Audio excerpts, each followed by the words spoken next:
Good evening. Here's the news at 9. First, the highlights. Lagos State Parastatal Monitoring Office to embark on pilot verification of pensioners with independent power of recruitment. House of Representatives Committee postpones hearing as Benue, Zamfara governor snub summons. On the foreign scene, Vatican announces Robert Prevost as new Pope of Global Catholics. And in sport, Nigeria's Flying Eagles arrive Ismailia ahead 2025 on the 20 AFCON quarterfinal match in Egypt. Now the details. I am John Omoaka.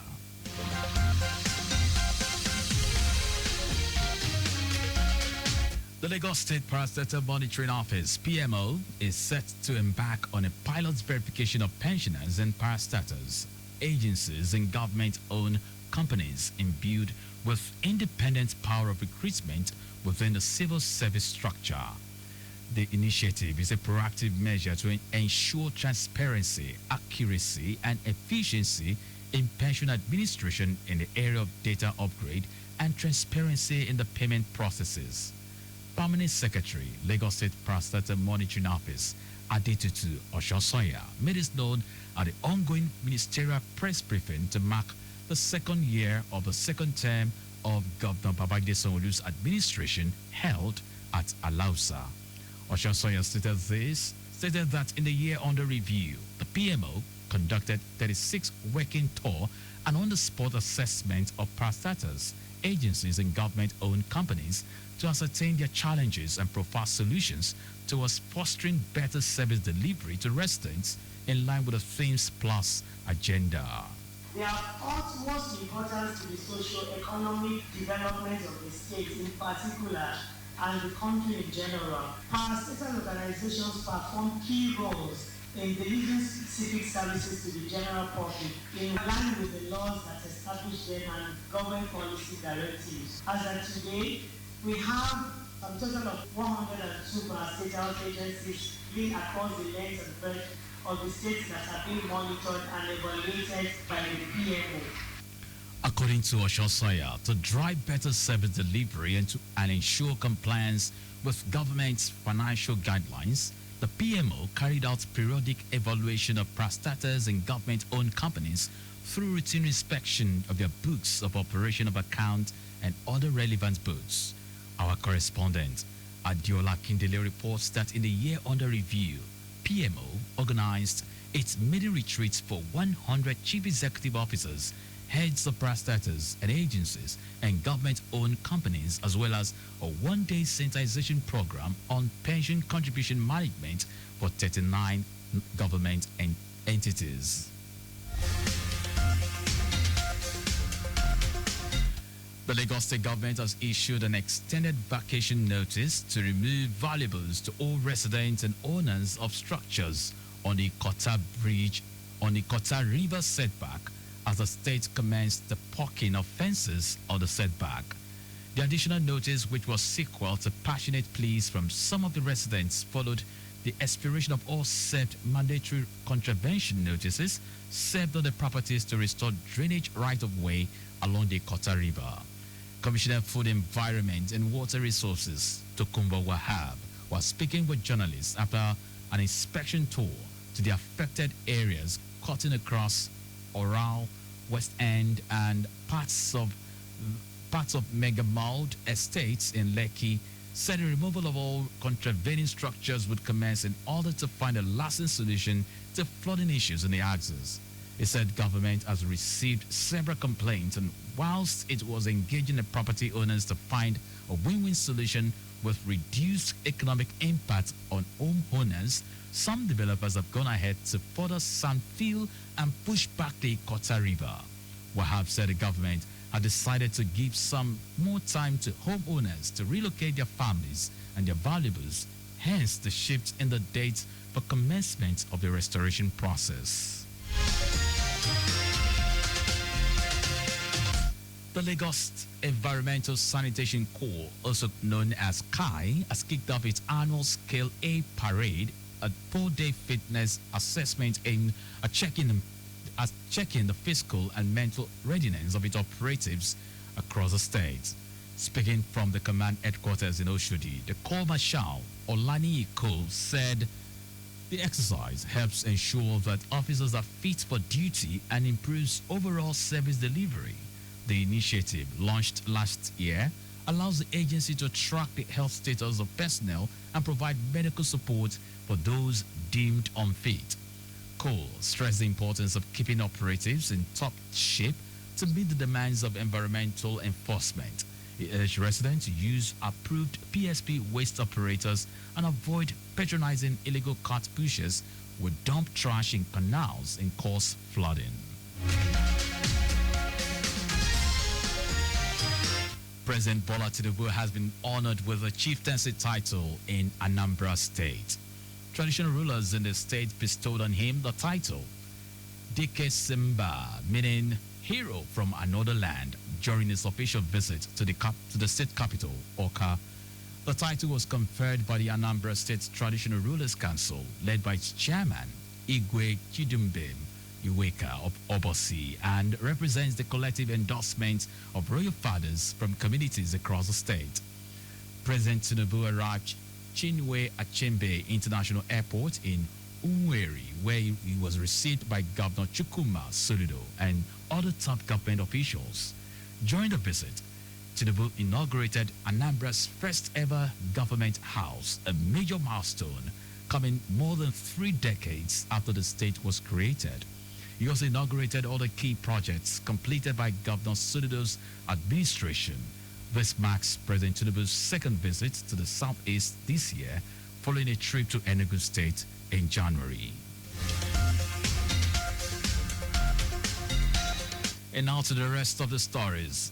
Benue State Governor Ayasist Alia and his Zamfara State counterpart Dauda Lawal have failed to appear before the House of Representatives Committee on Public Petitions.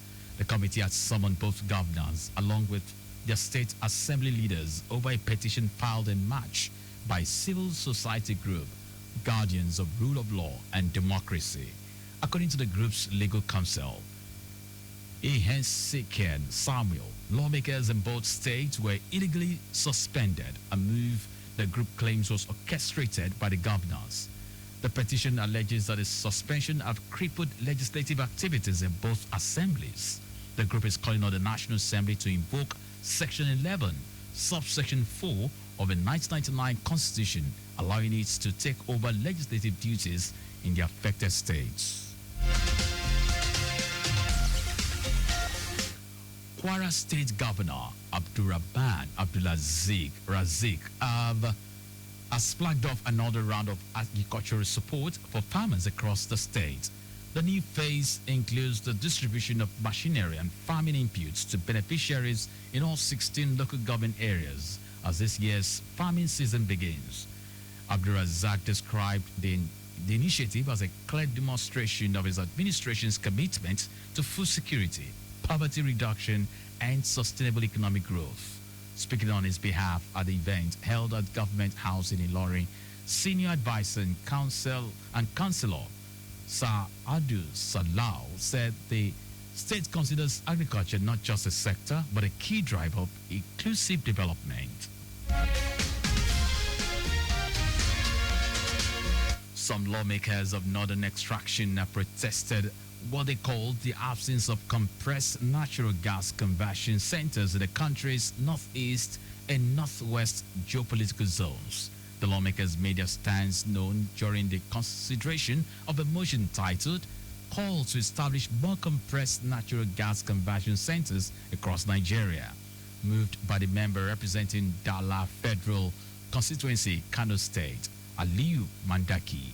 He alleged that only Kaduna in the northwest is benefiting from the presidential initiative, while no state in the northeast is listed as a beneficiary. Madaki urged the federal government to establish more CNG conversion centers in the northwest and northeast to facilitate legitimate business operations for all citizens. And now to foreign news.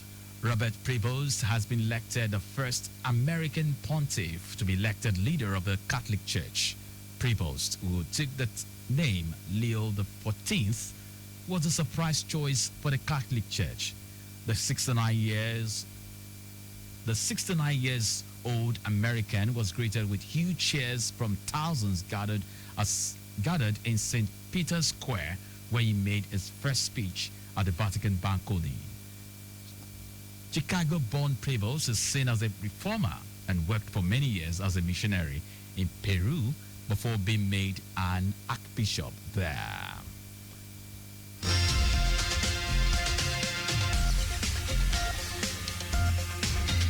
Blasts were heard across the city of Jammu in Indian-administered Kashmir as India's military reported a drone and missile attack launched from Pakistan.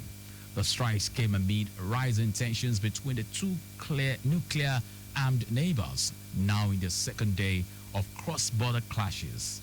According to eyewitnesses, sirens were triggered as the city experienced a power blackout and flashes lit up the night sky.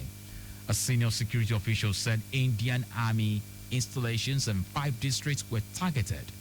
An Indian military source said 8 missiles were fired from Pakistan aimed at towns in the Jammu region, but all were intercepted by Indian air defenses. There has been no official comments from Islamabad so far.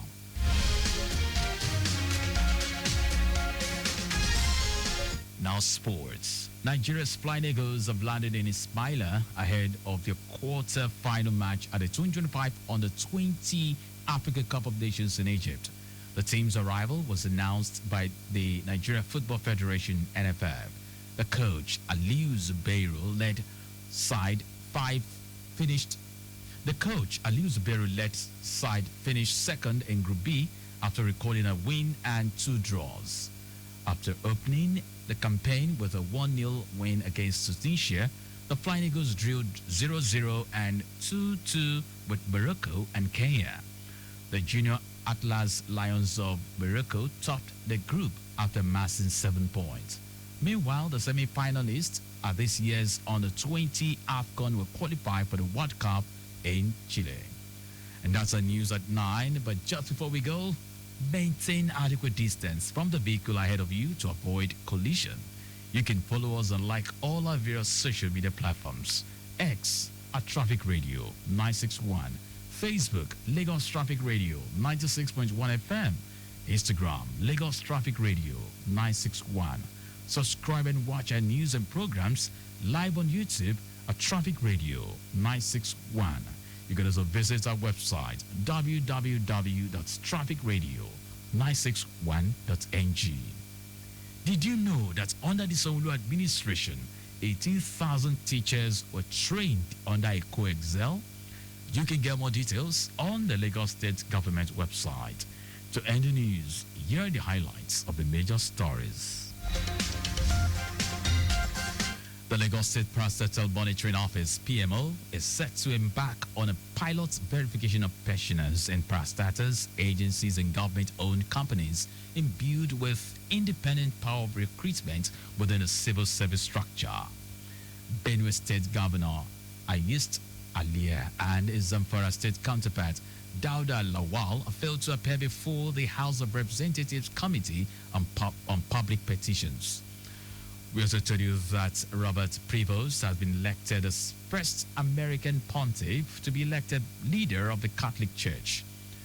And in sport, Nigeria's Flying Eagles have landed in Ismailia ahead of the quarter-final match at the 2025 Under-20 Africa Cup of Nations in Egypt.